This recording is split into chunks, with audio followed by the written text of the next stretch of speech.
Então, muito bom dia, senhoras e senhores deputados. Já temos entre nós a delegação da Sociedade Portuguesa para o Estudo da Saúde Mental e a Sociedade Portuguesa de Psicologia Clínica. Dr. Tiago Azevedo Salvador Santos, Doutora Maria Isabel Prata Duarte e Jorge Manuel Parganha Gravanita. Disse mal? Pargana. Pargana Gravanita. Gravanita, muito bem, o nome...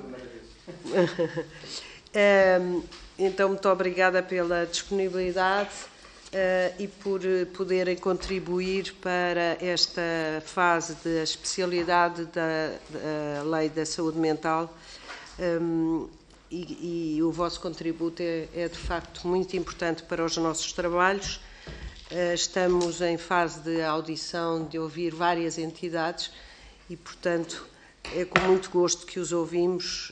Queria também dizer que, apesar desta audição ser gravada, nós podemos consultá-la depois noutra fase. Se quiserem deixar também um contributo escrito ou enviar depois, estejam, por favor, à vontade. Portanto, eu passava agora, eu penso que conhecem a grelha. Tem uma intervenção de 10 minutos, cada uma das sociedades tem uma intervenção inicial de 10 minutos, depois passa a palavra aos grupos parlamentares e depois tem a possibilidade de uma resposta conjunta de todas as perguntas. Portanto, passava desde já a palavra à Sociedade Portuguesa para o Estudo da Saúde Mental. Dr. Tiago Salvador Santos, faz favor, tem a palavra por 10 minutos. Obrigada. Muito bem. Então, muito bom dia a todos. Em nome da Sociedade Portuguesa para o Estudo da Saúde Mental, agradecemos naturalmente a possibilidade de estarmos aqui hoje e de podermos também dar o nosso contributo para esta questão da revisão da Lei de Saúde Mental. A CEPESM tem quase 40 anos de existência e, portanto, desde a sua fundação, que tem e que sempre teve como objetivos a integração de cuidados e a melhoria dos cuidados a prestar aos doentes, às pessoas com doença mental grave ou não grave. E, portanto, nós, enfim, procuramos ser breves, também fomos acompanhando algumas das audições que nos pareceram interessantes e algumas das pessoas que, naturalmente, e instituições que aqui foram chamadas, deram também já bons contributos. E, portanto, nós, enfim, resumiríamos o nosso contributo da seguinte forma. Por um lado, achamos importante reforçar esta ideia de que esta revisão da Lei de Saúde Mental enquadra-se numa iniciativa mais ampla de reforma dos cuidados de saúde mental em Portugal. Isso parece-nos fundamental e é algo, enfim, que temos vindo ao longo destes anos também a pugnar por isso. E, portanto, esta revisão, se enquadrarmos naquilo que já foi a criação do regime do maior acompanhado em 2018, aquilo que foi o Decreto-Lei 113 de 2021, tantas vezes referido, que estabelece os princípios gerais, as regras de organização dos serviços de saúde mental e que foi trazer, de facto, alterações muito relevantes e muito interessantes, na nossa perspectiva, para aquilo que é os cuidados de saúde mental em Portugal.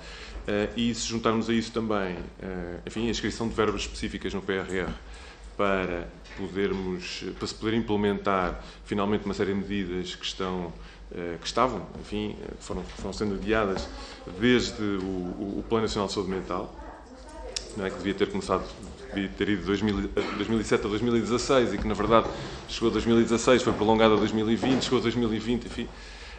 Portanto, se considerarmos esta revisão neste conjunto, de facto é mais um contributo importantíssimo para essa reforma.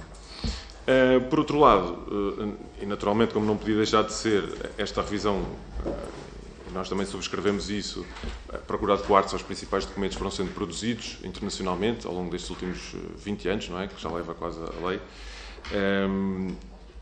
E, portanto, enfim, nem sempre, na nossa perspectiva, alguns desses documentos internacionais, enfim, foram justamente pragmáticos na forma como abordam algumas questões da saúde mental, mas naturalmente era necessário fazer essa adequação e, por outro lado, rever algumas lacunas que, em nosso entender, algumas delas eram graves também, naquilo que era a lei de 98. E, portanto, destacamos brevemente alguns pontos que nós entendemos que são positivos e fundamentais nesta proposta de revisão, e depois também focamos alguns aspectos que, em nosso entender, também deveriam ser alvo de revisão ainda e de alteração à proposta que está em cima da mesa.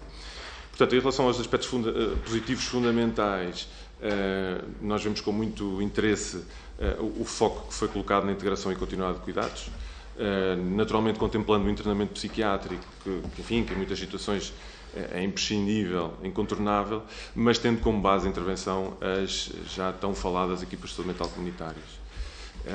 E, portanto, esta ideia de que o tratamento involuntário e o tratamento da doença mental grave não termina com o internamento, quando ele é necessário, mas, pelo contrário, implica uma continuidade de cuidados, muitas vezes ao longo da vida do doente.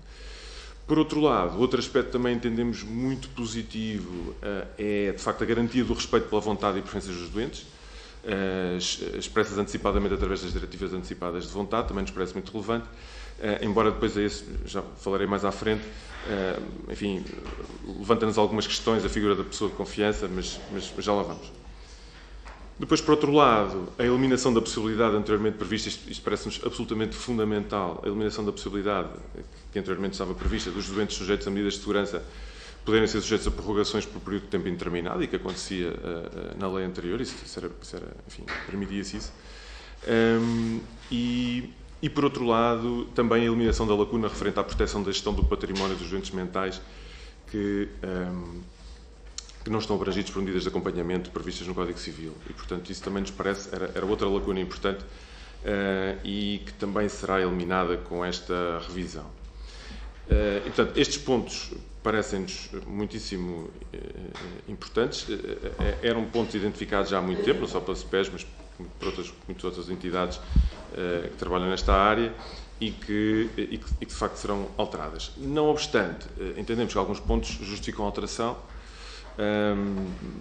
ou para melhor clarificação, ou mesmo para melhor adequação aos fins a que se propõe. Nomeadamente, e temos 5 pontos, por um lado, a questão das avaliações clínico-psiquiátricas no domicílio, portanto, o artigo 20º, número 2.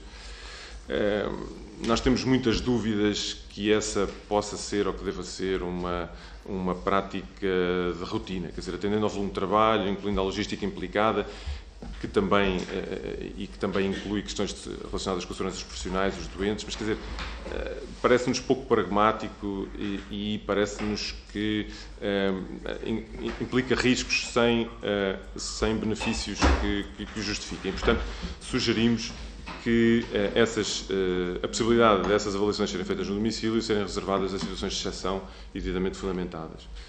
Por outro lado, a figura da pessoa de confiança, que é referida no artigo 9º, do número 5, parece-nos equívoca, suscita dúvidas relativas à sua aplicabilidade e parece-nos até que em determinadas circunstâncias podem ser contraproducentes essa figura. E, portanto, sugerimos ou a sua reformulação ou mesmo até a sua revogação daquilo que está proposto. Até porque depois já há outras figuras que estão previstas, nomeadamente a questão do procurador de cuidados e tudo mais, enfim. Por outro lado, nós tínhamos o qualificativo de anomalia psíquica, não é, que estava prevista na lei anterior. As pessoas têm falado muito a propósito de como é que deve ser a melhor designação. Nós também entendemos que essa qualificação, a qualificação da doença mental associada à medida de tratamento involuntário, deve ser especificada. E deve ser especificada, no nosso entender, de uma forma simples, adotando a expressão doença mental grave, que é a expressão adotada internacionalmente e, do ponto de vista técnico, remete logo para um conjunto de patologias específicas, portanto, que possam ser passíveis de tratamento involuntário. Depois ainda, é um aspecto pormenor, há uma referência feita no artigo 26º, número 3, a linha E, a propósito da revisão da decisão, faz-se menção ao responsável pela unidade de internamento, quando deve constar igualmente o responsável pela equipa comunitária responsável pelo seguimento do doente. Pronto, é um aspecto mais, enfim, pormenor. Depois, por último, parece-nos também relevante a questão, nas referências aos procedimentos relativos à avaliação clínica ou psiquiátrica, é mencionado em vários artigos, o artigo 20º, o artigo 33º, é mencionada várias vezes a colaboração de elementos de equipa multidisciplinar. E, obviamente, nós não pomos em causa a relevância dessa colaboração. A SPESM, aliás, é um bom exemplo disso. A nossa direção é composta por elementos de vários corpos profissionais, mas entendemos que, pela sua gravidade, a gravidade da medida, que é, na verdade, uma medida de privação da liberdade, e pelo seu cariz técnico-científico, entendemos que a responsabilidade da referida avaliação clínico-psiquiátrica deverá ser assumida pelo médico psiquiatra.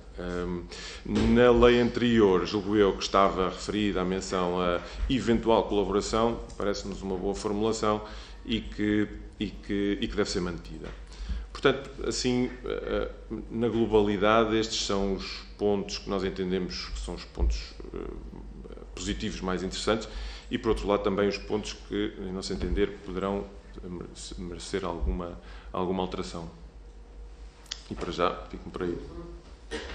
Muito obrigada. Então, passava agora a palavra à doutora Maria Isabel, da Sociedade Portuguesa de Psicologia Clínica.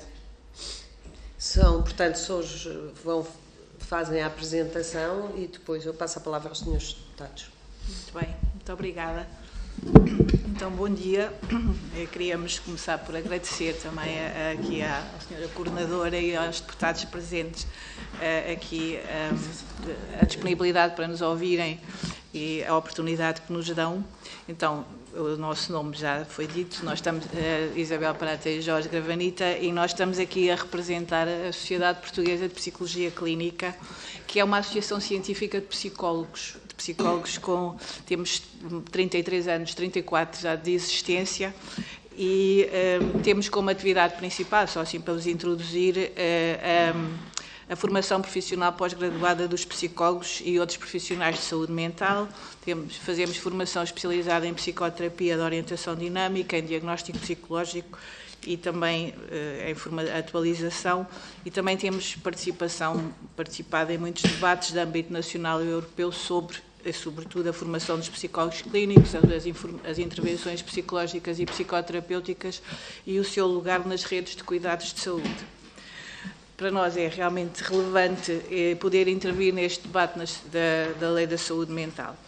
Então, analisámos esta proposta a partir do nosso lugar de cidadãos e cidadãs com uma especialidade profissional ligada à saúde mental, e vamos focar-nos também, tendo em consideração os pressupostos da lei e também as lacunas e as dúvidas que nos foram surgindo ao longo da leitura que fizemos da lei.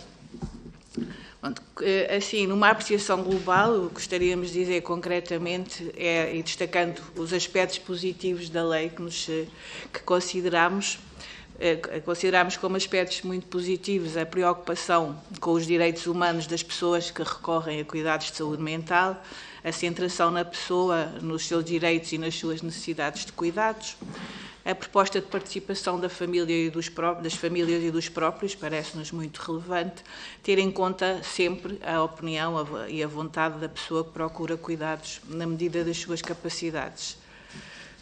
Pois, esta proposta da abordagem multidisciplinar na promoção da saúde mental, que nos parece muito importante, na prevenção, na prestação de cuidados de tratamento e reabilitação, e também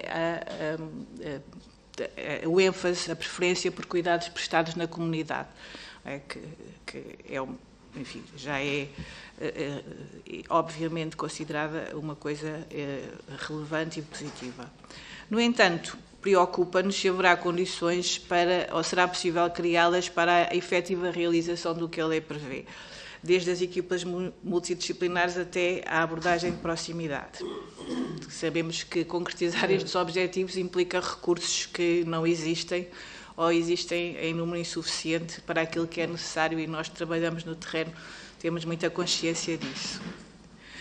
Depois, queríamos também assinalar como positivo o espírito ambicioso da lei, quando refere a orientação para a recuperação integral da pessoa. Parece-nos realmente, entendemos esta expressão como um conceito que remete para um processo terapêutico de caráter sistémico, envolvendo não apenas a saúde física e psicológica, mas também a reabilitação e a inserção social. No entanto, considerando que muitas condições em saúde mental exigem continuidade de cuidados e vários episódios de tratamento ao longo da vida, pensamos que é importante que isso seja reconhecido pela lei, recomendando a manutenção de alguma forma de acompanhamento clínico de proximidade. Foi curioso que hoje de manhã, quando vinha para cá, ouvi o Presidente da República falar da necessidade de acompanhamento psicológico continuado. Ou seja, quando falamos em saúde mental, de facto, falamos na necessidade de uma continuidade de cuidados que é importante manter. Avançando com alguns pontos críticos, como primeira crítica, diríamos que no seu conjunto a lei está muito ancorada no modelo biomédico. Isso é visível, por exemplo, na exposição de motivos, na página 3, onde é referido que as inovações propostas estão em linha com o progresso das ciências médicas e da farmacologia. Pensamos que teria de ser considerado igualmente o progresso das ciências psicológicas, que tem sido grande, e das práticas psicoterapêuticas, que, na nossa perspectiva, têm mostrado a sua relevância, por exemplo, na prevenção e promoção da saúde mental relacionada com a pandemia e na procura crescente de psicoterapia e de apoio psicológico que temos observado por parte da população. Nossa sugestão é que possa escrever-se em linha com o progresso das ciências médicas, psicológicas, dos cuidados psicoterapêuticos e da farmacologia. No artigo 4, a linha C, a lei preconiza a intervenção de equipas multidisciplinares. Também concordamos com esta perspectiva, evidentemente, como já referimos. No entanto, parece-nos que os outros profissionais podem aqui ser vistos apenas como subsidiários da intervenção psiquiátrica. Ora, nos aspectos da prevenção e promoção da saúde, as perspectivas psicológica e social são fundamentais. Uma abordagem preventiva que preconize cuidados psicoterapêuticos de primeira linha pode evitar intervenções e tratamentos mais invasivos e evitar que as situações de perturbação psicológica e doença mental se tornem mais gravosas do ponto de vista da saúde e no que diz respeito à vida social e familiar das pessoas. Temos aqui também uma outra ideia que é sobre a expressão utilizada no texto da lei de pessoas com necessidade de cuidados de saúde mental. Pensamos que esta expressão corre o risco de ser discriminatória, porque divide as pessoas entre aquelas que necessitam de cuidados e aquelas que não necessitam. E, na verdade, pensamos que, tal como na saúde global, todas as pessoas necessitam de cuidados. É um direito universal o acompanhamento da saúde e receber cuidados preventivos ou terapêuticos adequados, incluindo na dimensão da saúde mental, desde o nascimento e durante toda a vida. Se, na verdade, já assumimos isso como óbvio na saúde física, porque não na saúde mental. Num outro ponto, criticamos que não seja exigível um consentimento escrito para os tratamentos eletroconvulsivos e que estes, a par com a estimulação intracraniana e a psicocirurgia, não sejam definidos como tratamentos de último recurso, pois são tratamentos com caráter invasivo e que podem ter consequências iatrogénicas como potencialmente irreversíveis. Sobre a acessibilidade aos cuidados, pensamos que esta proposta de lei consagra o direito a aceder em condições de igualdade aos cuidados de saúde mental, o que nos parece inquestionável, mas aqui parece-nos estar perante uma boa ideia que pode esbarrar com a realidade do país, especialmente em relação aos recursos disponíveis. Por exemplo, no que diz respeito aos recursos humanos em psicologia, que é uma das áreas que conhecemos melhor, é reconhecida a insuficiência dos psicólogos em todos os níveis do Serviço Nacional de Saúde, mas parece-nos que atualmente acontece o mesmo em todas as profissões implicadas nestas equipas multidisciplinares. Como psicólogos, para além da contratação de mais profissionais, que é uma coisa que tem sido amplamente proposta, como sabem, pensamos que é também fundamental a compreensão das diferenças das respostas da psicologia. e pensamos que as respostas da psicologia são diferentes das respostas médico-psiquiátricas, de enfermagem e de serviço social, e pensamos que há que reconhecer esta diferença. As consultas de psicologia são fundamentais para a saúde mental em várias fases da vida, e a participação dos psicólogos nestas equipas, nas equipas multidisciplinares pode exigir um número maior de profissionais, parece-nos. Só estou a terminar, sobre o tratamento involuntário, sobre o articulado relativo a este tratamento.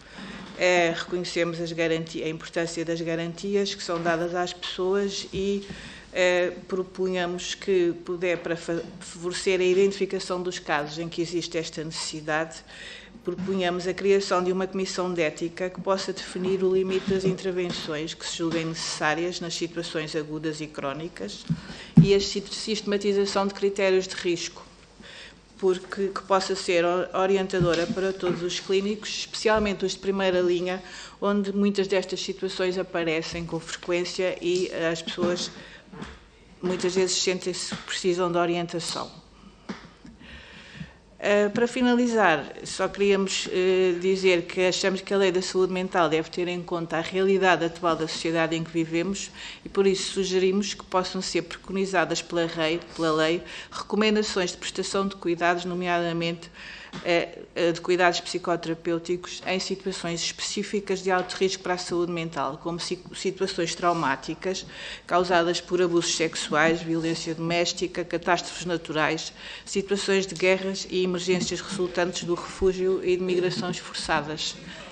E por agora é isto. Obrigada. Muito obrigada. Eu passava desde já a palavra ao Grupo Parlamentar do Partido Socialista. Dispõe de 5 minutos para... Muito bem. E depois vamos seguindo com os pedidos de esclarecimento. Faz favor. Sra. Deputada Anabela Rodrigues. Muito obrigada, Sra. Deputada Coordenadora, caras e caros colegas. Começo por cumprimentar e agradecer a vossa disponibilidade do Dr. Tiago Santos, Dra. Maria Isabel Duarte e do Dr. Jorge Gravanita, por estarem aqui connosco e trazerem os vossos contributos nesta proposta de lei. Em primeiro lugar, nesta revisão da lei, houve, sobretudo, uma especial atenção à revisão e à atualização dos direitos e deveres da pessoa com necessidades de cuidados de saúde mental. Entre os direitos, consagra-se o direito a aceder a cuidados de saúde integrados e de qualidade, desde a prevenção à reabilitação. Enquanto médicos e psicólogos, como é que veem a capacidade de aceder a estes cuidados de saúde mental? Quais são os principais problemas com que se deparam no acesso a estes cuidados e que medidas é que poderiam apontar para melhorar? Noutras audições, e hoje aqui também, portanto, eu vou dirigir esta questão mais aqui ao Dr. Tiago Santos, porque a doutora Isabel já deu a sua opinião sobre isto. Portanto, ouvimos que esta proposta faz um entendimento da saúde mental mais remediativo, mais centrado na doença e na atuação de profissionais de medicina, nomeadamente os psiquiatras, e que secundariza as dimensões da prevenção e da promoção da saúde mental, e que secundariza também o papel da psicologia e dos psicólogos. O que é que pensam sobre isto? A nova Lei da Saúde Mental encara a prestação de cuidados em saúde mental com uma maior preferência pelo tratamento ambulatório e multidisciplinar. A reforma da saúde mental prevê as equipas comunitárias de saúde mental, 40 equipas, algumas já estão no terreno, 20 para adultos, 20 para a infância e adolescência, distribuídas pelas 5 regiões de saúde, e que serão cerca de 300 profissionais a trabalhar na área da saúde mental. Equipas constituídas por um médico psiquiatra, que coordena, 2 enfermeiros, um deles especialista em saúde mental, um psicólogo, um terapeuta ocupacional, um assistente social, um assistente técnico. Qual é o vosso entendimento sobre esta maior preferência pelo tratamento ambulatório, e se entendem que este é o modelo mais adequado, tendo em conta estes recursos já existentes e os que estão previstos? Sobre a avaliação clínico-psiquiátrica e a colaboração de outros profissionais.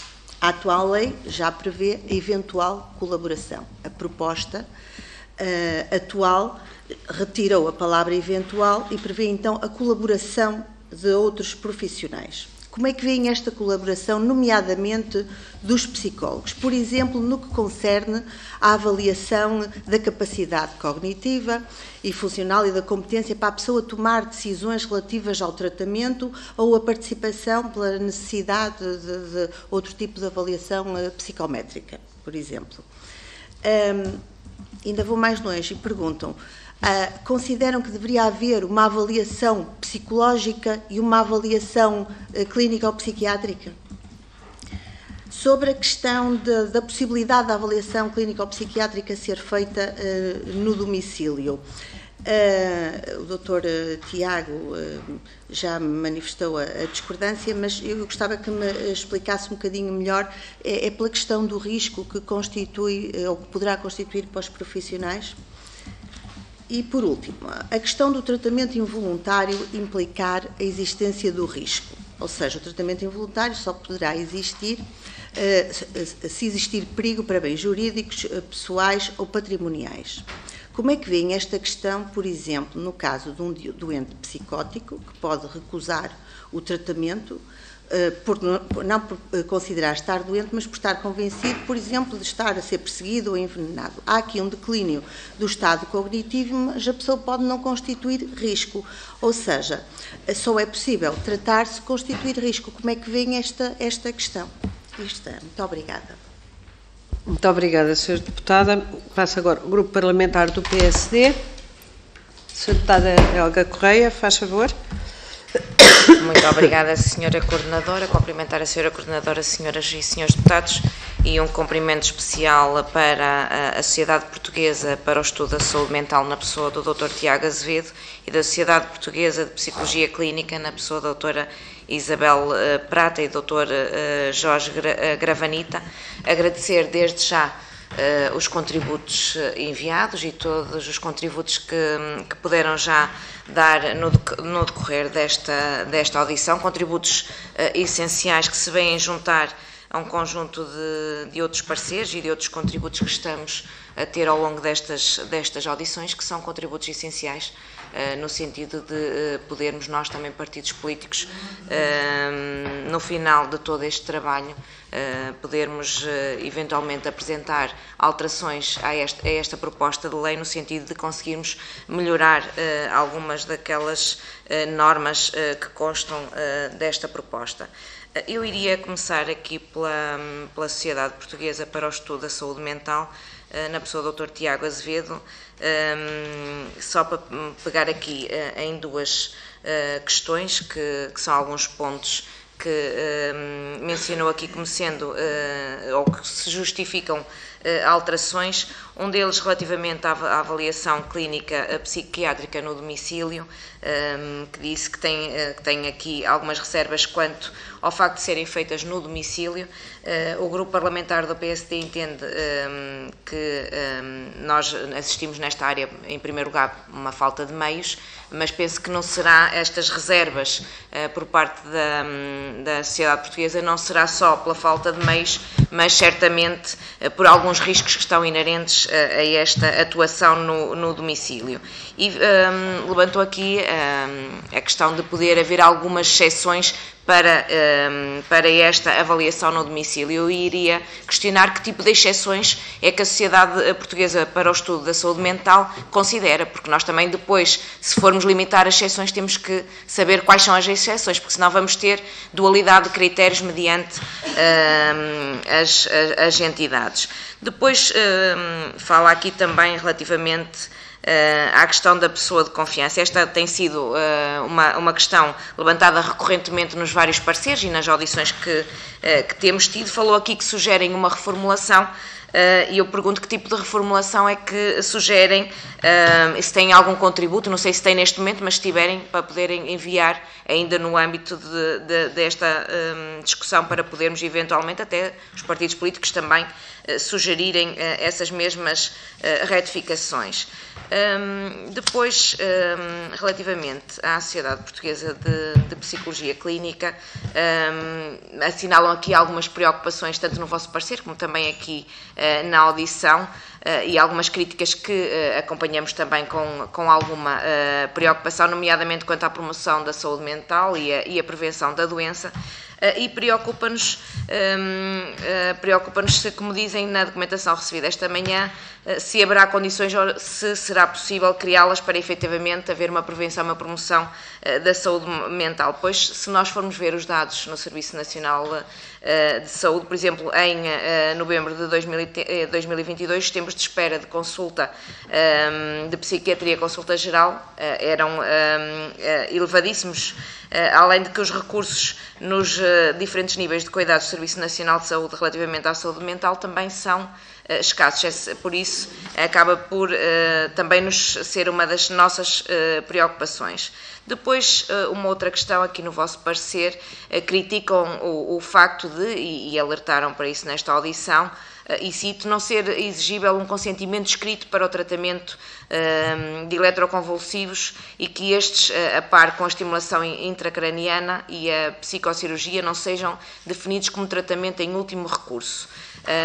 Relativamente ao ser exigível por escrito, gostaria de vos ouvir a este respeito, que é que soluções é que defendem, porque se a pessoa é inimputável ou se não tem autonomia jurídica para o definir por escrito, como é que vamos fazer nestas situações? Qual é os vossos comentários relativamente a esta matéria? E depois dizer que também vemos com alguma preocupação a questão das situações traumáticas causadas por abusos sexuais, violência doméstica, e alertam aqui para a recomendação de cuidados de psicoterapêuticos. Eu pergunto se a vossa recomendação fica só por aqui ou se poderemos ir mais além relativamente aqui à Lei de Saúde Mental, em inscrever mais preocupações relativamente a esta problemática. Muito obrigada. Obrigada, Sra. Deputada. Passo agora ao Grupo Parlamentar do Chega. Sr. Deputado Pedro Frazão, por favor, tem a palavra. Muito obrigado, Sra. Coordenadora, Srs. Deputados. Quero dar as boas-vindas às sociedades aqui presentes hoje, a Sociedade Portuguesa para o Estudo da Saúde Mental e a Sociedade Portuguesa de Psicologia Clínica. De facto, uma delas veio a pedido do PSD, a primeira, e a segunda veio a pedido do Chega, porque foi nosso entendimento que, de facto, os psicólogos têm que ser ouvidos e as sociedades científicas podem dar um contributo muito importante para este debate. Agradeço muito os contributos escritos que já enviaram, são bastante substantivos e têm pontos objetivos das vossas visões para esta lei de saúde mental que está agora a ser apreciada na especialidade, mas gostava de vos deixar aqui algumas perguntas agora, apesar de a primeira intervenção ter sido bastante elucidativa. Começando pelo Dr. Tiago Santos, se me permite, gostava de saber qual é a perspectiva da vossa sociedade sobre se é de facto desta vez que a saúde mental vai arrancar em Portugal. O Sr. disse que esta implementação já devia ter sido feita no Plano Nacional de Saúde Mental 2007-2016, isso não aconteceu, que depois esse Plano Nacional foi prorrogado para até 2020, o que também não aconteceu. Estamos em 2023 e está-se à espera do PRR para que, de facto, estas equipas e esta reforma da saúde mental em Portugal seja feita. Eu quero lhe perguntar se a sua perspectiva é que, de facto, se acredita que é desta vez que vai ser alargado os cuidados de saúde mental a todos os portugueses, tal como eles devem ter. Depois, relativamente aos 5 pontos que justificam alteração, ou que a vossa sociedade justifica algumas alterações, ia-me debruçar sobre 2. O primeiro, de facto, do atendimento ao domicílio, das avaliações clínico-psiquiátricas. Já falou de que pode acarretar mais riscos, não só para os profissionais de saúde, como para o próprio paciente, que pode não se coadunar com o volume de trabalho, que vai provocar uma menor segurança no local de trabalho, mas também queria introduzir aqui um outro fator, que é os territórios. Nos territórios de todo o país, principalmente nos territórios mais interiores, como é que se pode aplicar uma medida destas, e depois também naqueles pacientes que não reconhecem a sua necessidade de tratamento, como é que se pode aceder ao domicílio do paciente se ele próprio não está a reconhecer essa necessidade de tratamento. E, portanto, como é que se pode aqui conjugar estas duas necessidades entre o tratamento e a deslocação. Depois, no quarto ponto, na revisão da decisão, dizendo que o responsável pela equipa comunitária e pelo seguimento do doente faz menção apenas ao responsável pela unidade de internamento e que a vossa proposta seria outra. Gostava que explicasse melhor esta questão.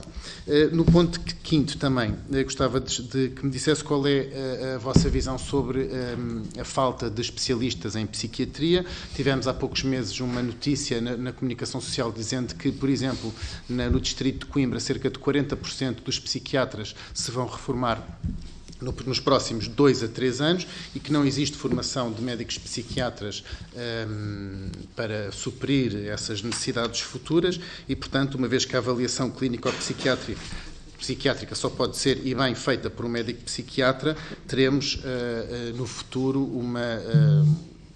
uma necessidade destes profissionais e como é que se deve precaver essa necessidade. Passando então para a Sociedade Portuguesa de Psicologia Clínica, a doutora Maria Pratas Duarte, muito obrigado por ter vindo e pela sua explicação inicial, que foi também bastante objetiva.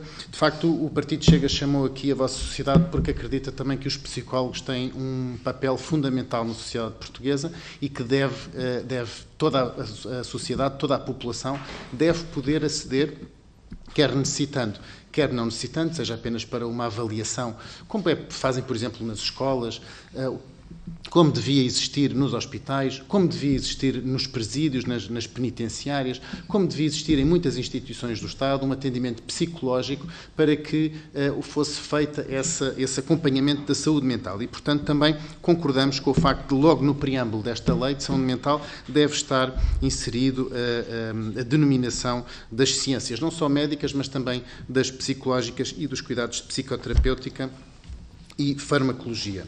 Nomeadamente, à necessidade de saúde mental, nós vemos que no SNS, neste momento, só existem 150 psicólogos. E, portanto, são os números que a Ordem dos Psicólogos nos dá. E, portanto, como é que está a ser feita o acesso à saúde mental em psicologia em Portugal? Está a ser, basicamente, feita através de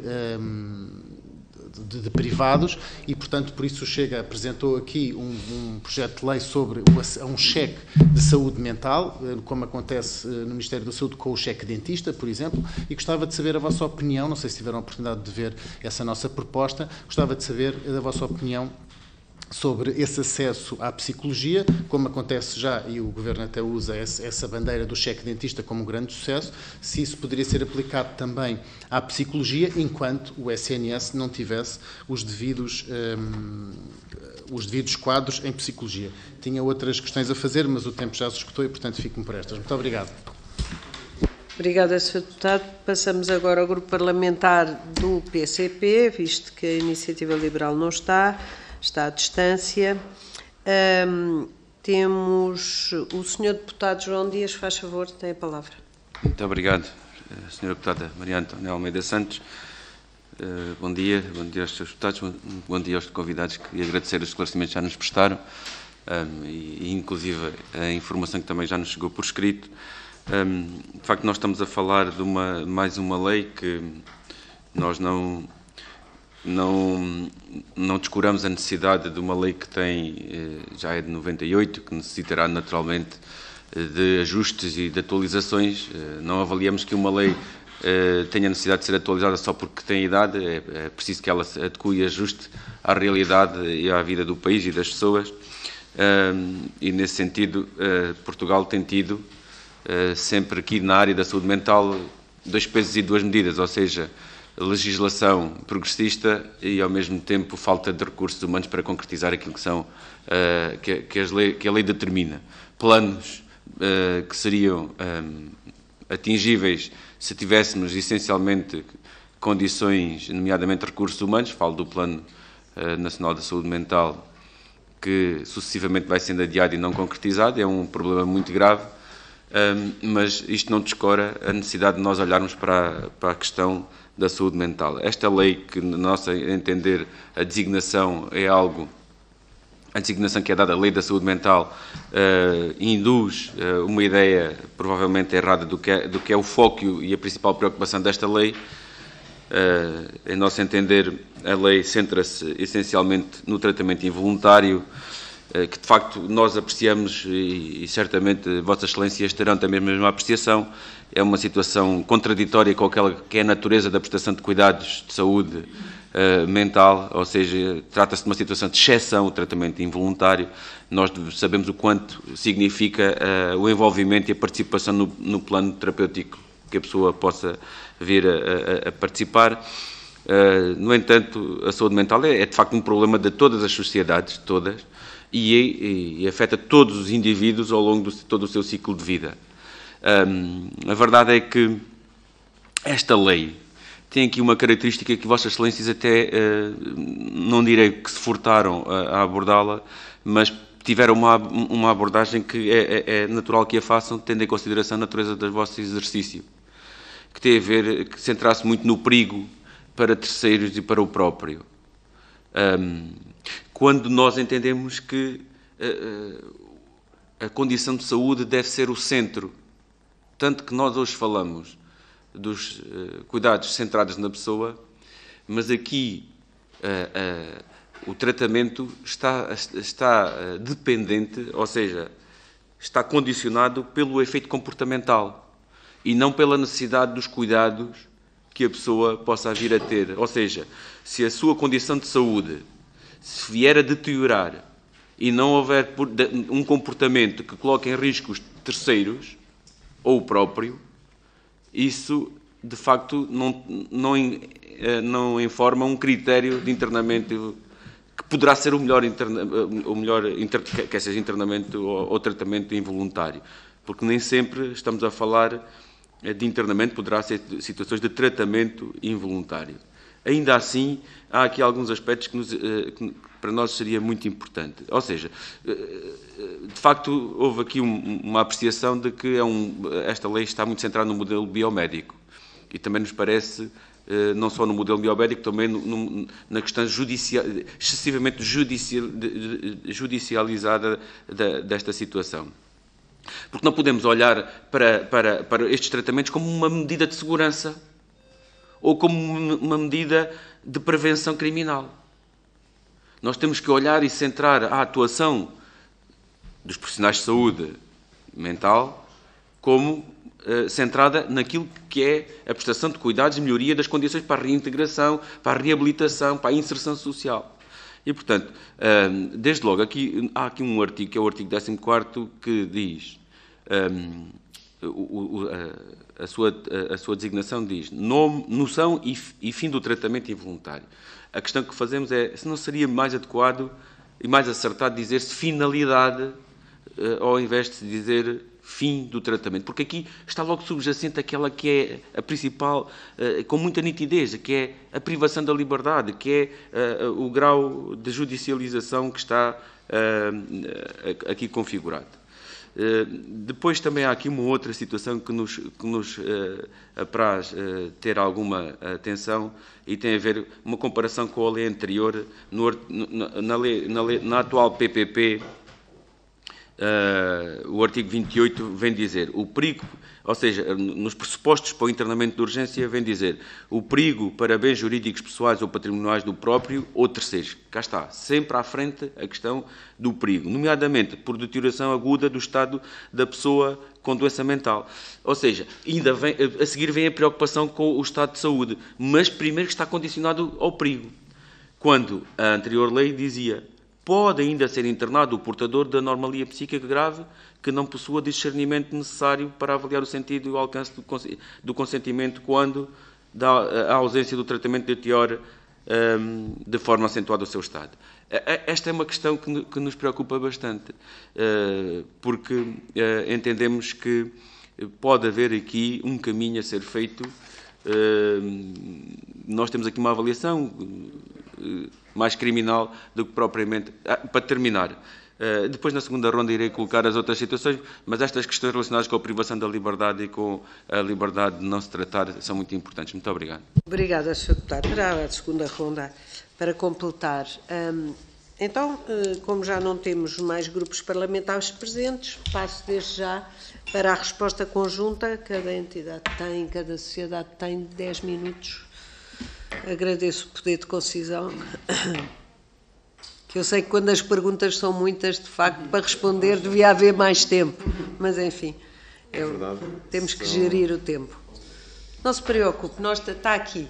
Soutor, está aqui. Está excelente. Está Bom, aqui. E, pai, para ajudar. Mas isto não é. Os bonecos nem fundo bonitos.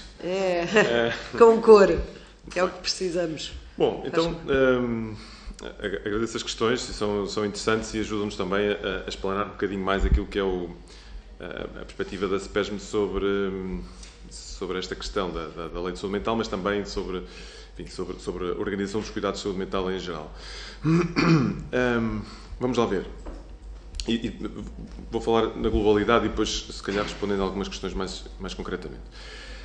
Importa termos aqui em conta alguns aspectos importantes. Um deles é que nós já temos uma lei de saúde mental que funciona.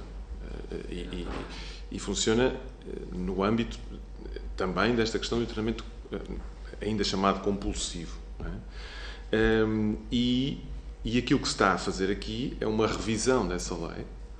Julgo que isso já foi mencionado noutras audições anteriores, não é uma reforma da lei e a nosso entender não há necessidade de haver uma reforma desta lei, nomeadamente nestas dimensões do internamento involuntário, até porque, como eu também já referi na minha intervenção inicial, enquadra-se noutras medidas de fundo, medidas que, enfim, reconfiguram de uma forma bastante substancial toda a organização de cuidados de saúde mental.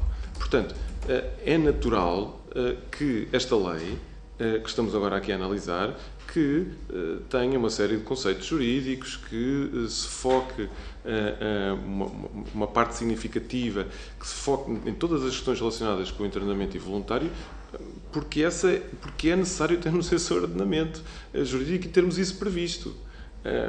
E, portanto, não devemos... E, obviamente, para além de tudo o resto que está mencionado na lei, enfim, na generalidade. Mas estes aspectos são fundamentais e eles têm que estar previstos e temos que ser rigorosos na forma com que aplicamos uma medida extremamente gravosa, como todos compreenderão, que é, no fundo, medidas de privação da liberdade, que é sujeitarmos um cidadão a uma medida de tratamento contra a vontade, na prática é o que estamos a falar, contra a vontade desse cidadão. Portanto, temos que ser muitíssimo cuidadosos na forma como o fazemos. Isso só por si justificaria a revisão da lei ao fim destes anos, mas também adequarmos isso àquilo que são as boas práticas atuais. Depois, também dizer, naturalmente, e julgo que era a Sra. Deputada Anabela Rodrigues falava nisso, levantava a questão da capacidade de aceder aos cuidados de saúde mental.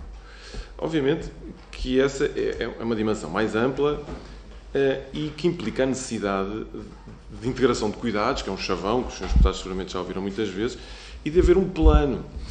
Nós temos muitas vezes esta questão de referirmos que há falta de recursos.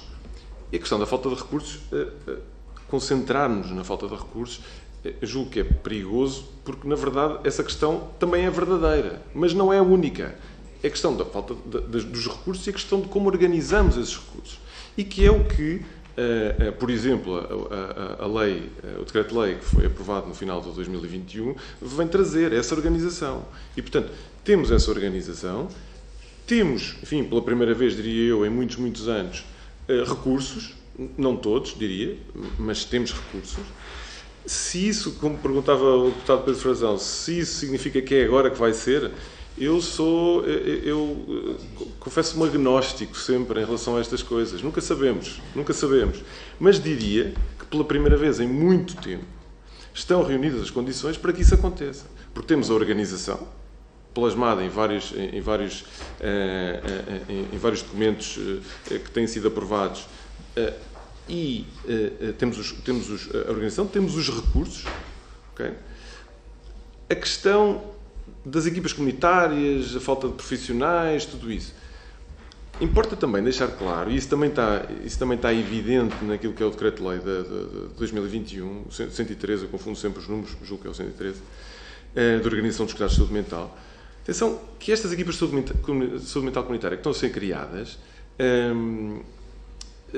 não significa, ou melhor, vem-se enquadrar numa outra medida muitíssimo importante, que é a reorganização dos recursos que já existem no Serviço Local de Saúde Mental, também numa lógica de equipa comunitária. Portanto, no fundo, aquilo que se pretende é que todos os recursos humanos dos serviços locais de saúde mental possam funcionar nesta lógica. E porquê nesta lógica? Porque, de facto, é aquela que garante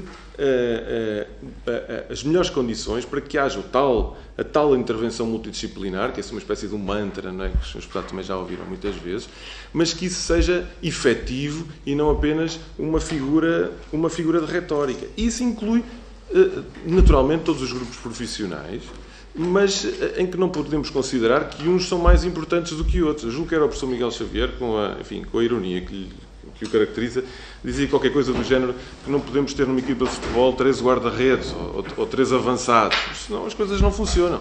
E isso é absolutamente verdade. Por outro lado, e também, enfim, julgo que era o deputado João Dias falava nessa questão, importa também ter em conta, vamos lá ver, esta organização de cuidados significa que temos que ter um modelo, aliás, é um modelo das boas práticas internacionais, um modelo de step care, de intervenção faseada, em função da complexidade dos casos, em função das situações, em função de tudo isso. E nestes diferentes degraus, se quiserem, que vai desde os cuidados primários, que vai desde as instituições não estritamente ligadas à saúde, em cada um destes patamares pode ser necessária a intervenção de vários grupos profissionais diferentes, ou alguns mais em especial do que outros. Agora, temos sempre de distinguir aquilo que é útil, aquilo que é necessário e aquilo que é imprescindível. E, portanto, quando estamos a falar de internamento involuntário, quando estamos a falar de medidas de privação de liberdade, estamos a falar, reparem, vamos fechando o âmbito, não é? Portanto, estamos a falar de patologia e dentro do âmbito da patologia estamos a falar de patologia com determinadas, que implicam determinadas condições e características, nomeadamente a perda do juízo crítico das pessoas que sofrem dessa patologia. Portanto, podemos dizer assim, bom, é necessária também nesse âmbito uma avaliação multidisciplinar, profissional. Com certeza, pode haver situações em que isso seja necessário. Agora, estamos a falar de uma situação em que estamos a avaliar patologias e determinadas patologias. E, portanto, nesse âmbito, diria que, sem prejuízo da colaboração dos profissionais, que o profissional médico será aquele com maiores competências para o fazer. Mas isto sem... Enfim, nós pugnamos sempre na SPESM e temos feito isso até, enfim, publicamente, através de artigos e tudo mais, da necessidade de mais recursos humanos, que nem sequer são especificamente recursos humanos médicos, são recursos humanos de outras valências que têm sido, enfim, preteridas, habitualmente preteridas no momento da contratação para as equipas. Depois a questão do tratamento ambulatório. Naturalmente, a preferência pelo modelo ambulatório, que já acontece hoje. Quer dizer, por acaso não referimos isso na intervenção inicial, dos aspectos interessantes desta lei é justamente a possibilidade de não obrigar necessariamente a um internamento quando há uma medida de tratamento involuntário. Dessa medida poder ser uma medida de ambulatório. Há situações em que isso pode ser necessário do ponto de vista, pode ser assim do ponto de vista técnico. Mas a prática atual já é de tentar o mais possível que as medidas de internamento sejam o mais breves possível, que seja apenas, enfim, dentro daquilo que é estritamente necessário e depois poder fazer esse tratamento no ambulatório. A questão do domicílio. Pois, a questão do domicílio tem a ver, enfim, com os aspectos que já referimos.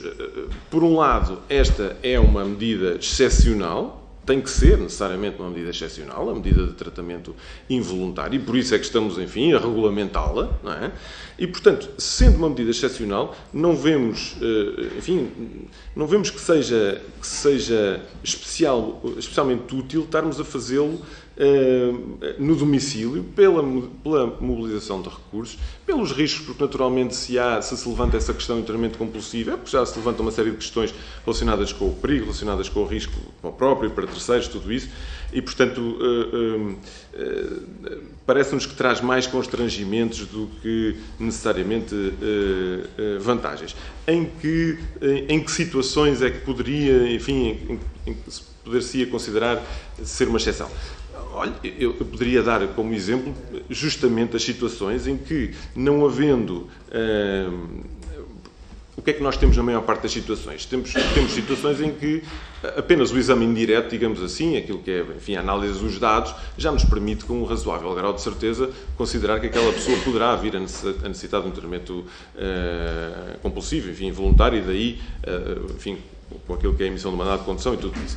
Há situações, por exemplo, em que as pessoas se isolam, ficam em casa anos a fio em virtude da sua patologia psicótica, com, obviamente, um prejuízo para o próprio e não só, e que, sem que isso signifique necessariamente que a pessoa está a ter comportamentos agressivos ou outros. E, portanto, e em que não é muito clara a natureza da patologia. Isso já acabou, entretanto, isso desapareceu, já explodiu o meu tempo, foi?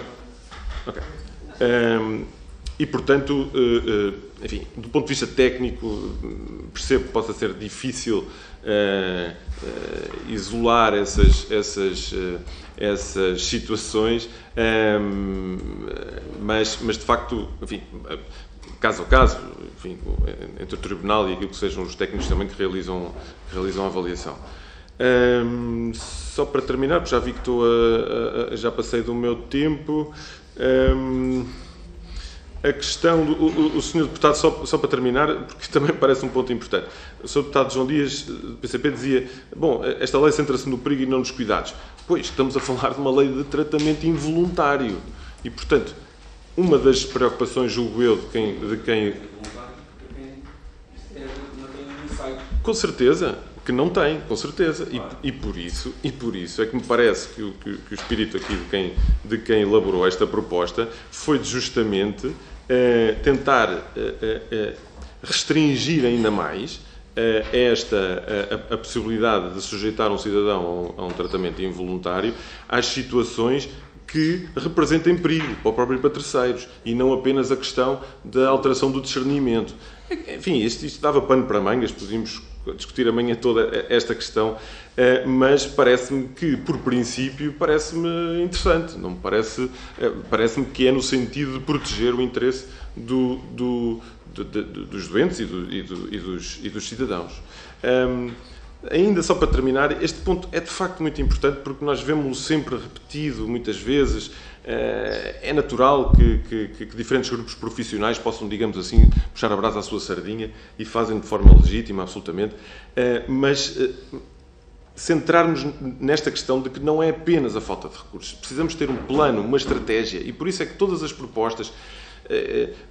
Quando eu vejo a comparação com o cheque dentista, eu fico sempre com uma espécie de uma alergia, porque de facto a saúde mental não é tratar dentes, sem desprimor para quem trata dentes, é uma área em que é especialmente cara esta necessidade da integração de recursos, de continuidade de recursos. Não é uma intervenção pontual, e não é uma intervenção pontual do profissional A, B, C ou D.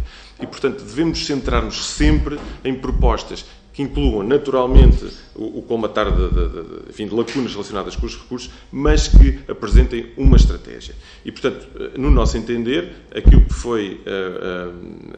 que está a ser hoje a aplicação do Decreto-Lei 103/2021 parece-nos, à sociedade, a melhor estratégia.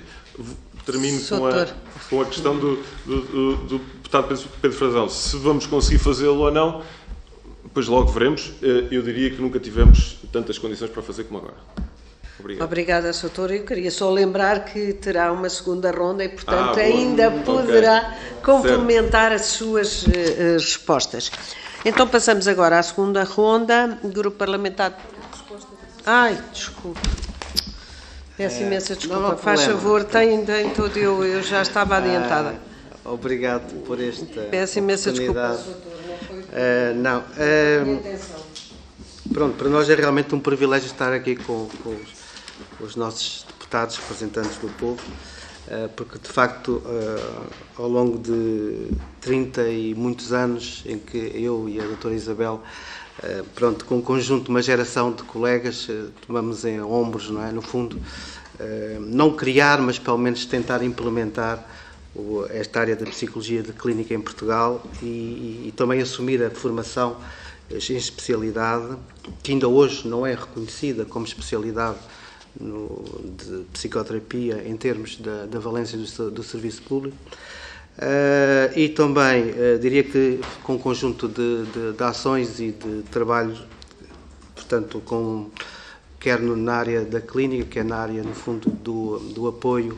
Por exemplo, nós ultimamente fizemos um protocolo com o Centro Português de Refugiados, no sentido de providenciar consultas pro bono para os refugiados em situações de guerra, tal como fizemos durante a pandemia através de videoconferência, também com uma plataforma de apoio online.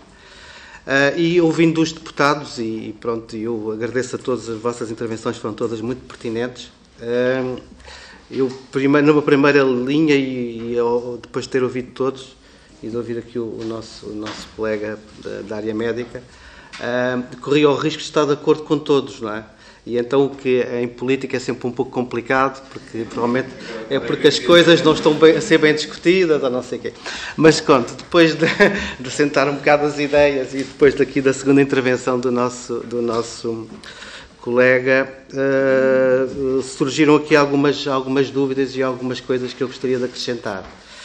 Portanto, eu penso que depois da intervenção da Isabel Prata, eu acho que vocês ficaram um pouco com uma ideia geral de qual é a nossa posição face ao documento.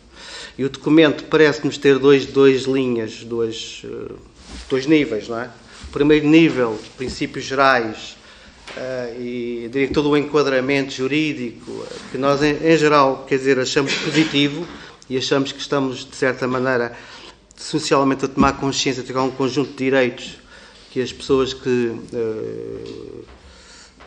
todos nós precisamos de cuidados de saúde mental, não é? Não devemos estar sujeitos a situações de exceção no qual ficamos sem direitos.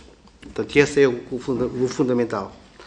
No entanto, e agora entrando na parte aqui mais, diria que de alguma potencial divergência, pensamos que há aqui uma descontinuidade. Porquê? Que relativamente a como é que nós vamos dar corpo a estes princípios gerais, não é? Será que estamos politicamente a tomar as decisões e estamos, diria que, a trabalhar o suficiente para conseguirmos não só ter uma lei de enquadramento geral, mas ter políticas públicas que vão nesse sentido? E eu aí tenho muitas dúvidas. Primeiro, porque nós, pronto, temos participado nas discussões também com o Dr. Miguel Xavier e anteriormente com o Dr. Carvalho, não é? Álvaro Carvalho, durante, pronto, vários encontros, vários congressos, temos participado nisso tudo e no fundo, temos um plano de saúde mental que tem 20 anos, que não foi levado à prática, não é? E que agora com o PRR vamos pensar, sim senhor, agora vamos levar à prática. Será que ele foi atualizado, o plano de saúde mental? Não sei se foi, parece que não. Parece que é o mesmo plano. De um ano para o outro, as coisas mudam, não é? Num determinado momento nós tivemos uma crise social, já o plano provavelmente estava a ser tentado levar a cabo. Portanto, há um conjunto de situações de migrações, desenraizamento, isolamento social. Temos a entrada da internet com novas patologias. Portanto, tudo isto parece estar ainda um pouco fora das preocupações da Lei de Saúde Mental. A Lei de Saúde Mental parece ser ainda, na segunda parte, não da primeira, uma lei relativamente ao tratamento de exceção, que é o tratamento compulsivo ou involuntário. Ora, uma lei não devia estar ancorada na exceção, devia estar ancorada na regra. Ok? A parte, aliás, o nosso colega Tiago disse-nos, não, esta é a lei do tratamento compulsivo ou involuntário. Eu fiquei espantado e aí diz que estamos a uma discordância. A lei de saúde mental tem que ser outra coisa. Não pode ser uma lei focada naquilo que é a exceção. Ok? Depois há outras preocupações que eu penso que não estão revertidas na lei de saúde mental, nomeadamente a dimensão ecológica. Nós estamos perante uma situação de catástrofe anunciada, alterações climáticas, não é? O que é que está a acontecer com a nossa saúde? Há ainda também a ideia de que a saúde mental é uma coisa completamente à parte da saúde. E não é. A saúde mental está, diria que a montante, da nossa perspectiva, temos a perspectiva não só de uma causalidade física, mas de uma causalidade psíquica, a saúde mental está à montante da saúde. Quer dizer, nós temos que investir na saúde mental, na avaliação psicológica, no apoio materno-infantil, no desenvolvimento da criança, nas situações da relação conjugal, nas situações da violência doméstica. Tudo isto está à montante. Não é, diria que o fim, que será aqueles casos que nós não conseguimos prevenir, são aqueles casos mais graves, como foi dito aqui, doenças mental graves. Não é esse o paradigma da saúde mental. Tal como nós não temos como paradigma da saúde mental os doentes terminais. Ok? E depois, mesmo para esses, nós não temos um enquadramento para, diria que, de um acompanhamento. Agora queremos tirar as pessoas do modelo hospitalar. Muito bem, sim senhora. Toda a gente percebeu que o modelo hospitalar não funciona. Mas ainda vamos mandar as pessoas para os hospitais gerais. Ainda é aí que é feita a emergência, penso eu. Portanto, não há uma política de emergência. Okay? A lei da saúde mental tem que ter estas coisas em vista, não é?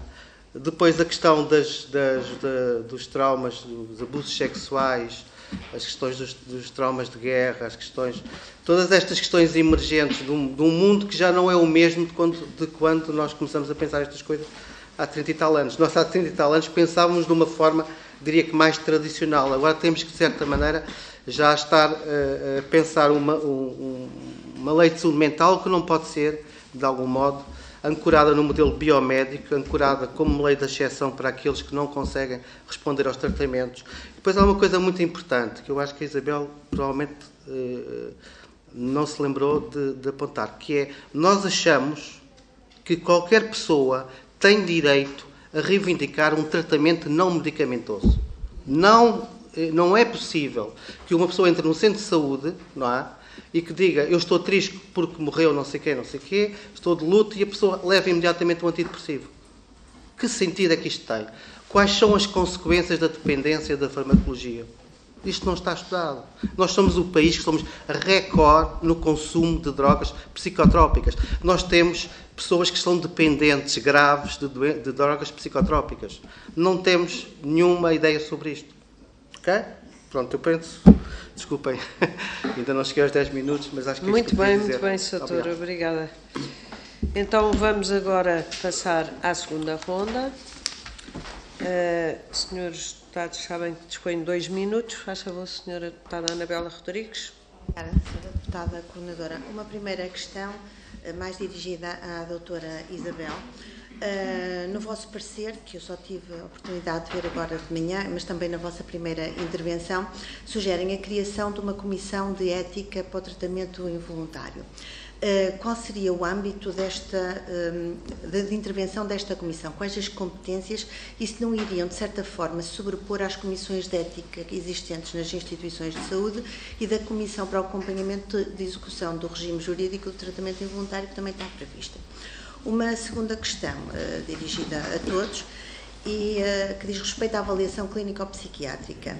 E eu insisto na questão, porque não uma avaliação psicológica e uma avaliação psiquiátrica? E reforço a pergunta sobre a necessidade da avaliação cognitiva ou, eventualmente, até uma avaliação neuropsicológica, onde o profissional de psicologia será o profissional, diria eu, mais qualificado para o efeito.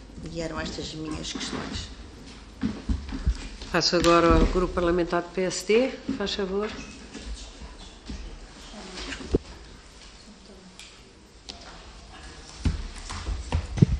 Muito obrigada, Sra. Coordenadora. Nesta segunda ronda, apenas agradecer à Sociedade Portuguesa para o Estudo da Saúde Mental e à Sociedade Portuguesa de Psicologia Clínica, mais uma vez, os contributos.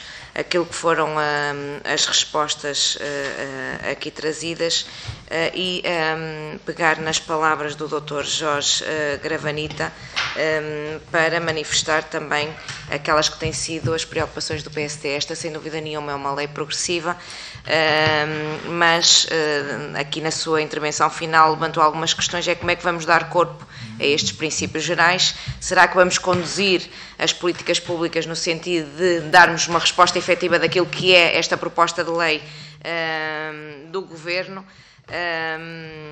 E a questão também do plano de saúde mental, o facto de não ter sido atualizado, no sentido também de dar cumprimento àquilo que é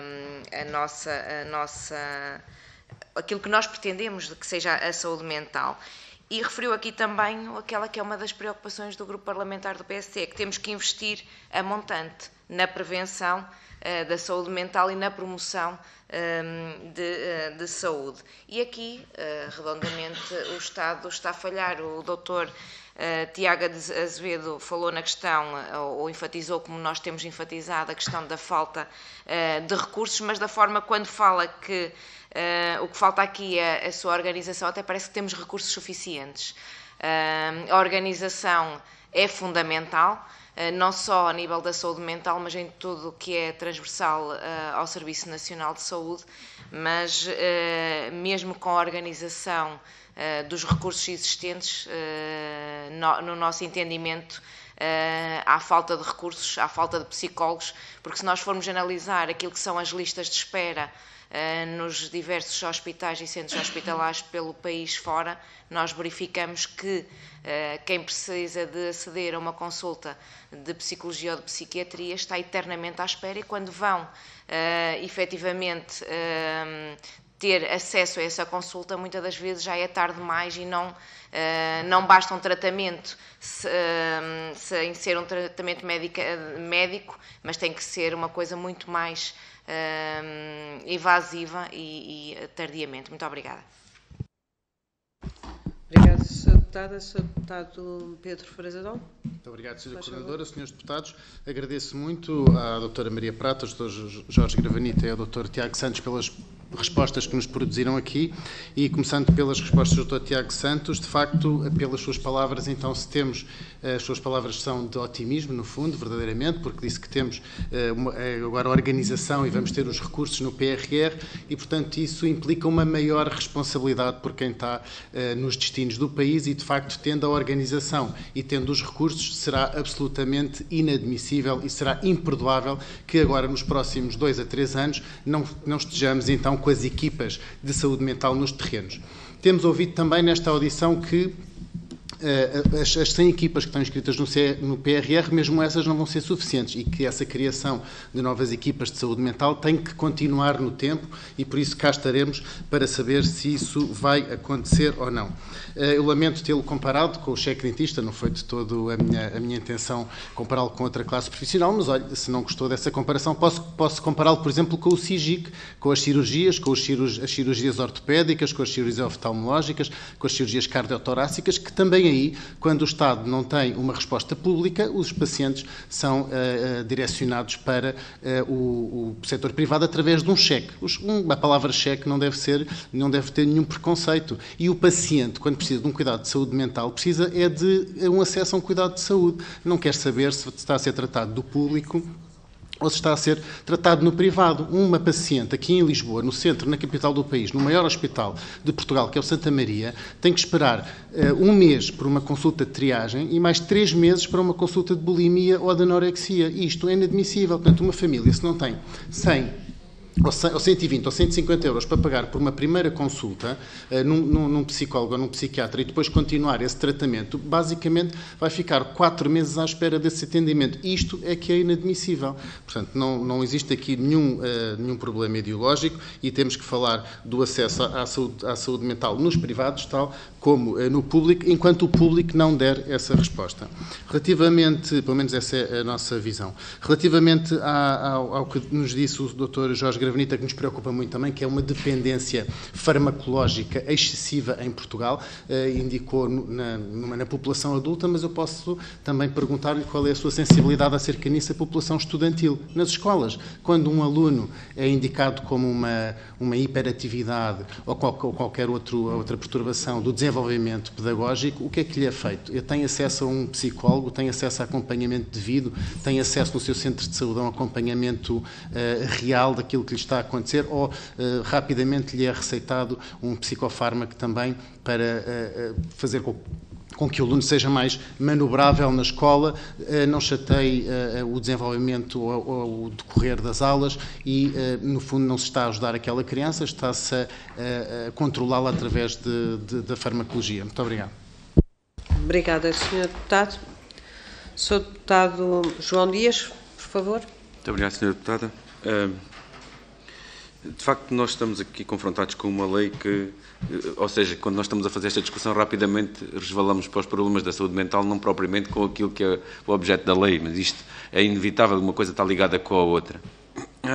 Eu continuo a achar que o foco é a pessoa e o risco da sua condição de saúde se vier a agravar, naturalmente que acresce medidas de urgência se essa condição de saúde, devido à sua falta de juízo crítico, do tal insight, de não ter capacidade de avaliar a sua condição, vier a pôr em causa bens ou patrimoniais ou outros de terceiros ou do próprio. Mas o foco será, ou seja, uma decisão destas que é excepcional, deveria ser, a grande preocupação deveria ser com a condição de saúde da pessoa e não propriamente acresce. Naturalmente que se houver o risco, então esse risco ainda acresce medidas mais emergentes. Mas pronto, são apreciações diferentes. A questão dos recursos humanos é de facto um problema que nós temos discutido. A própria lei, há uma coisa que eu me questiono. Nós estamos a introduzir, não estamos a fazer uma reforma, mas estamos a introduzir alterações profundas à lei que está em vigor. Mas que avaliação foi feita da anterior lei? Esta é a questão que devemos colocar. Que efeitos estava a ter perniciosos no atendimento e nos cuidados de saúde mental? E se essa avaliação não foi feita, até porque no próprio reorganização, a própria lei já definia a reconfiguração dos cuidados de saúde mental. A própria lei de 98. Por isso surgiu o Decreto-Lei 35/99 e por isso surgiu o Decreto-Lei 113/2021, ambos que estabelecem os princípios gerais das regras de funcionamento dos serviços de saúde mental. Agora, a questão que estamos aqui a falar é: a diversidade clínica é altamente complexa. Os recursos humanos são manifestamente insuficientes, aos mais diversos níveis e mais diversos profissionais. Nós temos uma atitude centralizada na psicofarmacologia. Se julgamos que por darmos um psicofármaco, um injetável, uma vez por mês ou quando for, que a equipa de saúde mental não tem trabalho, não. O trabalho só aumenta. Porque o psicofármaco é uma ajuda, mas continua a necessitar. E o problema é este. De se deixar pela psicofarmacologia e por esse avanço que podemos ter aqui um certo controle remoto. Não pode ser. E aquilo que eu quero deixar aqui também é um perigo que nós temos, que é, não tendo recursos humanos, senão vamos aumentar os internamentos hospitalares em vez de ser um internamento domiciliário. Porque se nós não tivermos as equipas na comunidade, não conseguimos cumprir, naturalmente, o internamento domiciliário. Muito obrigado. Obrigada, Sr. Deputado. E agora passo a palavra para a segunda ronda, para complementarem, por favor. Muito bem. As vossas intervenções. Obrigada. Faz favor. Ora então, certo. Não, talvez não me tenha sabido explicar aqui num ou outro ponto. Vamos lá ver. Eu comecei por dizer que sou um agnóstico em relação àquilo que eu acredito que possa vir a ser o futuro nesta área. Nesta e em outras. Acho que neste país devemos ser todos mais ou menos agnósticos nisto. Qual é a minha questão em relação aos cheques de consulta? Não tem nada a ver com os dentistas, nem com o SIGIC. Aliás, o Sr. Deputado referiu a questão do SIGIC, parece-me outro excelente exemplo do que não deve ser feito na área da saúde mental. Não temos nenhuma questão relativamente ao privado, público. A nossa questão é em relação à coerência das intervenções. E é aquilo que nós esperamos numa consulta. Na área da saúde mental, como todos compreendemos, os problemas são complexos e são multinível. E, portanto, eu não posso esperar, dizer assim, eu vou aumentar a acessibilidade à consulta de psicologia, ou à consulta de psiquiatria, ou à consulta disto, ou à consulta daquilo, na esperança, ou na expectativa, de que isso vai resolver por si, resolver o problema das pessoas. Não é assim. Para bem e para mal, é complexo. E por isso é que falamos em equipas multidisciplinares, e por isso é que falamos na necessidade do step de care, da tal intervenção faseada, que deve ser a nível dos cuidados primários, deve ser a nível dos cuidados hospitalares.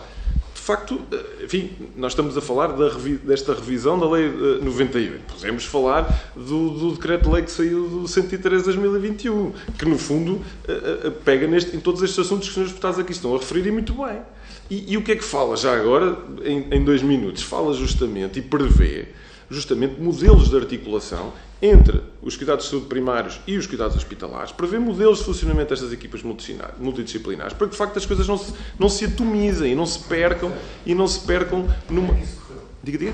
Está a ser implementado, enfim, e até onde nós vamos tendo informação, enfim, há resistências, naturalmente, porque estamos a falar de mudanças importantes a nível dos serviços locais de saúde mental, e a saúde mental também sofre de uma série de problemas que os cuidados de saúde em geral também sofrem, todos nós sabemos. E, portanto, isso também não é dizer que temos os recursos. Enfim, temos isso gravado, julgo que não foi isso que eu disse. O que eu disse é que nós não podemos centrar-nos apenas na questão dos recursos. E sim, também nisto que eu acabei de referir, que tem a ver com a organização. E faltam essencialmente, e julgo que isto tem sido dito, faltam essencialmente recursos não médicos. Psicólogos, certamente, terapeutas ocupacionais, enfermeiros, assistentes sociais, todas estas classes profissionais, sem as quais nós criamos uma acessibilidade à consulta X ou Y. Se eu tiver uma apendicite, eu estou tranquilo com um SIGIC que me vai resolver a questão do apêndice, porque eu sei que entro 2 dias depois estou fora e tiraram-me aquela coisa que lá estava a fazer mal e está feito. Agora, se eu tiver um problema de saúde mental, sim, conta-se em princípio. Conta-se. Pronto, vão para a CMTV e depois a coisa lá resolve-se. Portanto, agora, se eu tenho um problema de saúde mental, não. Eu sei que, à partida, num problema de saúde mental, não, em muitos deles, há outros também não, a doença mental comum são coisas que se podem resolver, enfim, de outras maneiras, mas há uma série de problemas de saúde mental que nós sabemos que tem uma evolução crónica, que tem uma evolução que vai necessitar de uma série de intervenções ao longo do tempo. Portanto, isso não se compagina com a ideia de intervenções pontuais que uma iniciativa do cheque qualquer coisa possa trazer. E volto a dizer, sem nenhum preconceito em relação à questão do público e privado, isso para nós é absolutamente indiferente. Também não disse que esta é a lei do tratamento compulsivo, disse que, de facto, esta lei, obviamente, versa sobre a questão do internamento compulsivo e involuntário, naturalmente, e isso tem que estar muito bem determinado e com regras muito claras, como eu disse, pela gravidade daquilo que é a situação. A questão da avaliação psicológica, psiquiátrica, essas divisões também não são coisas que nos, enfim, em que nós importa para cada situação perceber o que é mais relevante. Naturalmente, para determinadas avaliações clínico-psiquiátricas, pode haver necessidade dessa avaliação ser complementada, naturalmente, com avaliações psicológicas, mas não só. A avaliação do contexto socioprofissional, económico, do doente, tudo isso. E tudo isso deve, enfim, concorrer para depois uma decisão final que se quer a mais indicada. Não respondi há pouco a propósito da questão da pessoa de confiança. Nós não temos propriamente uma sugestão alternativa. Que até diríamos que, se calhar, enfim, à falta de uma melhor formulação, podíamos retirá-la. Nós sabemos que isso faz parte. Pronto, que isso faz parte nós sabemos que isso faz parte de um desses documentos internacionais, enfim, pronto. E possivelmente, talvez até foi por isso também que ela foi lá incluída, porque, na verdade, há outras figuras que nos parecem bem mais interessantes, nomeadamente a do Procurador de Cuidados, e a antecipação de vontade, tudo isso. Pronto, achamos que isso não é muito pragmático depois, mas, enfim, é de facto esta a nossa posição. Portanto, a questão das novas equipas, volto a referir, aquilo que está previsto, naturalmente, sempre nesta perspectiva agnóstica, é que à criação das novas equipas de saúde mental comunitárias se junta a reorganização dos recursos que já existem, também numa lógica de equipas comunitárias, justamente porque o fundamental é podermos garantir as questões da acessibilidade, garantir o maior envolvimento com as estruturas de comunidade que não sejam estruturas específicas da saúde, porque só desta maneira conseguimos, poder ajudar as pessoas que têm problemas de saúde mental. Obrigada, Sr. Doutor. Certo. Passava agora então aos senhores doutores, faz favor, para complementarem. Muito obrigada. Então, eu vou começar por tentar responder às perguntas, que é para não passar em branco. Sobre a nossa proposta da Comissão de Ética e para as questões de internamento voluntário, eu acho que a ideia é exatamente que seja a montante, quer dizer, a lei prevê uma comissão de acompanhamento. Nós pensamos que uma comissão de ética pode ser, de facto, muito orientadora para as pessoas que têm de tomar decisões e eventualmente não há que criar uma nova, mas ela pode ser referida na lei. Podem-se utilizar as comissões de éticas que já existem, nós sabemos que existem, mas que ela seja referida na lei, que possa haver realmente uma comissão que possa ser orientadora, que possa servir de consulta, que as pessoas possam consultar para quando têm algumas questões e que possa ter, portanto, será por aí como é que ela pode ficar na lei, não sabemos, mas seria um pouco esta ideia. Depois, sobre a avaliação psicológica, eu não li para não gastar tempo, mas de facto nós achamos que sim, que muitas vezes a avaliação psicológica a avaliação neuropsicológica é absolutamente necessária para concluir da necessidade do tratamento involuntário. Parece-nos que está prevista na lei que os psicólogos façam parte desta equipa que vai decidir o internamento involuntário. Parece-me que esta expressão é muito mais feliz do que o internamento compulsivo, o internamento involuntário. Mas portanto, sim, a avaliação psicológica, absolutamente, a psicologia tem instrumentos que podem ajudar e contribuir muito fortemente para estas decisões. Ainda a outra questão que eu acho que também gostava de responder tem a ver com o cheque de saúde mental. Eu concordo com o Tiago, realmente aliás, não é por acaso, a própria lei fala em recuperação integral ou uma perspectiva integral. De facto, a saúde mental precisa de cuidados integrados, portanto esse modelo não pode ser um modelo aplicado. Há uma intensidade e uma continuidade que a psicologia exige que faz com que essa não seja uma solução eficaz, e a necessidade da integração de cuidados. De qualquer maneira, eu acho que é importante pensarmos que já existe a possibilidade do recurso ao privado em determinadas situações. A Segurança Social faz acordos com instituições privadas em que as pessoas podem, de facto, recorrer a instituições privadas, incluindo consultas de psicologia, que são comparticipadas pela Segurança Social. Isso já existe. E nas faculdades, que é um sítio em que realmente se colocam questões de saúde mental importantes, também muitas vezes existem, através da ação social, equipas de apoio, inclusive equipas de apoio psicológico, que trabalham não só em consulta, mas que procuram também fazer um trabalho de prevenção e de promoção da saúde dos estudantes. E existem em muitas faculdades públicas também. Só para o que é que eu acho que ainda que me parece importante dizer, quando perguntaram-se como é que nós faríamos as recomendações de psicoterapia para situações traumáticas, parece-nos que era possível que estivesse na lei contemplado qualquer coisa como: há situações de vida que são reconhecidamente traumatizantes e que colocam o risco para a saúde mental. Essas situações, que podem ser elencadas, devem ser consideradas prioritárias, ou nessas situações deve ser realmente recomendado que haja a prestação de cuidados de saúde mental a essas pessoas. Enfim, esta seria uma ideia. Depois, só para terminar, e sobre as equipas multidisciplinares, acho que parece-me, na comunidade, parece-me de facto uma opção muito positiva. Eu concordo com o Dr. Tiago quando ele diz que há também necessidade de organização. Acho que sim, acho que os serviços têm de se organizar melhor, mas também há falta de recursos. A realidade é muito mais complexa do que às vezes nós... A realidade é mais complexa do que às vezes nós a colocamos, não é? Porque às vezes simplificamos demais. Portanto, organização e recursos, porque é isso que diz, não é? Se não houver recursos para organizar, como é que fazemos? E, na verdade, encontramos muitas pessoas muito exaustas hoje em dia no nosso Serviço Nacional de Saúde.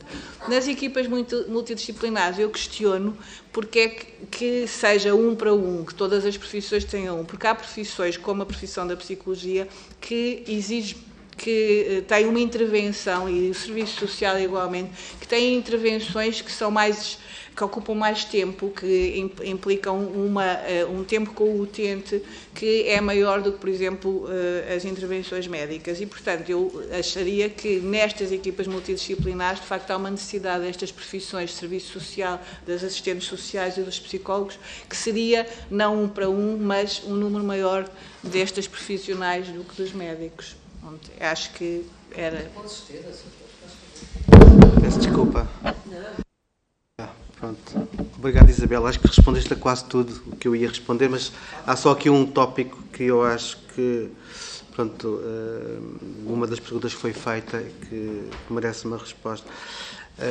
Penso que a experiência que nós estamos a ter aqui para nós é muito importante, porque estamos, de certa maneira, a conseguir partilhar daquilo que é o nosso conhecimento e a nossa experiência com, no fundo, os decisores políticos e o poder deliberativo.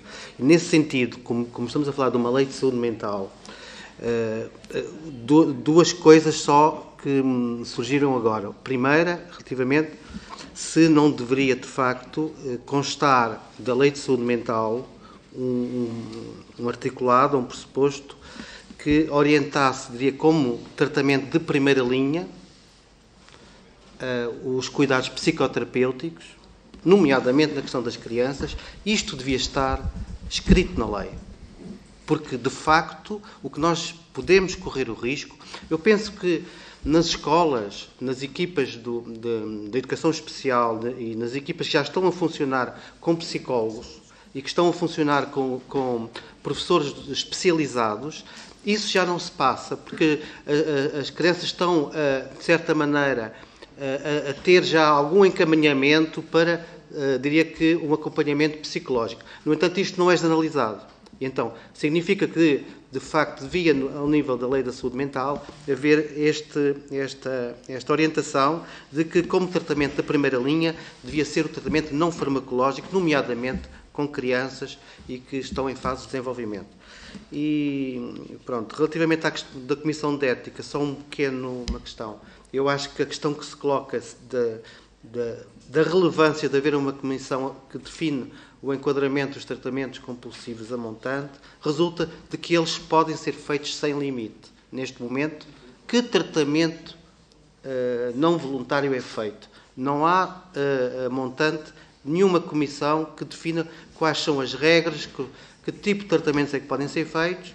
E então o que há, o acompanhamento, uma comissão de acompanhamento ajusante, que vai ver se a pessoa pode terminar o tratamento ou não, se está tudo bem, se não está tudo bem. Pronto, penso que tem que haver um enquadramento a montante em termos, no fundo, do fundamento ético, que eu penso que isto é o fundamental, do fundamento ético da intervenção clínica. Muito obrigada, Sr. Doutor. Eu penso que foi, de facto, uma sessão muito esclarecedora. Agradecemos o contributo das duas sociedades. Relativamente ao que o Sr. Doutor disse agora, nós, de facto, o trabalho da especialidade é esse mesmo, não é? É ouvir para depois fazermos o trabalho artigo por artigo. No entanto, sempre que há decisões técnicas, nós, enquanto legisladores, não vamos contra a evidência científica. E, portanto, havendo uma evidência científica que é um tratamento de primeira linha, não havendo. Por isso é que estas sessões são, de facto, muito importantes para, enquanto legisladores e decisores, podermos ter uma noção mais concreta e precisa de tudo o o que se faz na sociedade e a opinião dos peritos é para nós muito importante. Muito obrigada uma vez mais. Estamos disponíveis para receber contributos por escrito e agradecer-vos, que foi de facto uma sessão muito interessante e muito esclarecedora para as nossas dúvidas. Obrigada. Senhoras e senhores deputados, nós terminamos a nossa reunião. A próxima é para a semana, como sabem.